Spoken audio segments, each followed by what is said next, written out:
wabarakatuh.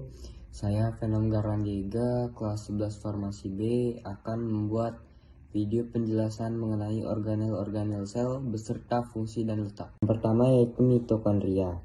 Pengertiannya yaitu organel penghasil energi sel. Fungsinya menghasilkan energi ATP melalui respirasi seluler. Letaknya yaitu tersebar di sitoplasma, lebih banyak pada sel yang butuh energi besar. Misalnya, kedua adalah ribosom. Ribosom adalah organel kecil penyusun protein. Fungsinya yaitu sintetis protein. Letaknya bebas di sitoplasma atau menempel di retikulum endoplasma kasar. Yang ketiga yaitu badan Golgi atau aparatus Golgi. Pengertiannya kumpulan kantong pipi bertumpuk. Fungsinya yaitu mengolah, mengemas, dan menyalurkan protein. Letaknya berada di dekat nukleus dan retikulum endoplasma. Selanjutnya yang keempat yaitu lisosom. Lisosom adalah kantong berisi enzim hidrolitid. Fungsinya mencerna zat asing, menghancurkan organel rusak, autolisis. Letaknya berada di sitoplasma sel hewan, jarang berada di tumbuhan. Yang kelima yaitu retikulum endoplasma Re.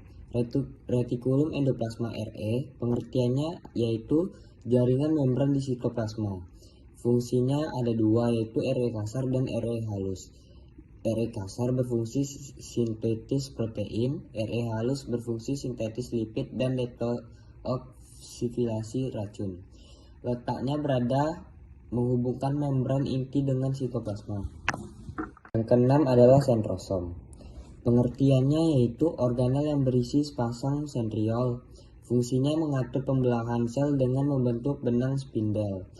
Berletak dekat nukleus pada sel hewan, umumnya tidak ada di tumbuhan tingkat tinggi. Yang ketujuh adalah vakuola. Vakuola adalah rongga berisi cairan dalam sel. Fungsinya menyimpan air, zat makanan, sisa metabolisme, dan memberi tekanan turgor. Untuk sel tumbuhan berletak besar di tengah sel, sedangkan untuk sel hewan kecil dan banyak. Ke-8 yaitu plastid atau kloroplas. Plastid atau kloroplas adalah organel khusus tumbuhan. Kloroplas mengandung klorofil.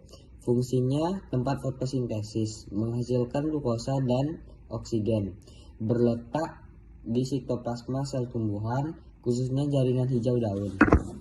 Ke-9 adalah nukleus atau inti sel. Pengertiannya adalah pusat kendali sel berisi DNA.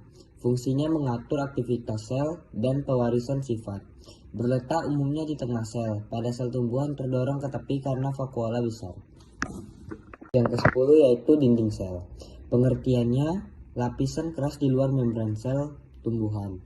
Fungsinya memberi bentuk, kekuatan, dan pelindung. Berletak di bagian terluar sel tumbuhan. Jamur, bakteri, tidak ada pada sel hewan. Ke-11 yaitu peroksisom. Peroksisom artinya organel kecil berisi enzim oksidatif. Fungsinya menguraikan asam lemak dan detoksifikasi karbon dioksida. Berletak yaitu tersebar di sitoplasma. Yang ke-12 yaitu mikrotubulus. Mikrotubulus yaitu serabut protein berbentuk tabung kecil. Fungsinya menjaga bentuk sel, transportasi intrasel, membentuk silia atau flagela, membantu pembelahan sel. Berletak di bagian dari sitoskeleton di sitoplasma. Terakhir adalah membran plasma, yaitu membran sel. Pengertiannya selaput tipis yang melapisi isi sel. Fungsinya mengatur keluar masuk zat transportasi pelindung sel. Berletak di paling luar dari isi sel, di bawah dinding sel pada tumbuhan. Penjelasan saya mengenai organel-organel inti sel. Mohon maaf apabila ada salah kata. Dengan ini saya akhiri. Wassalamualaikum warahmatullahi wabarakatuh.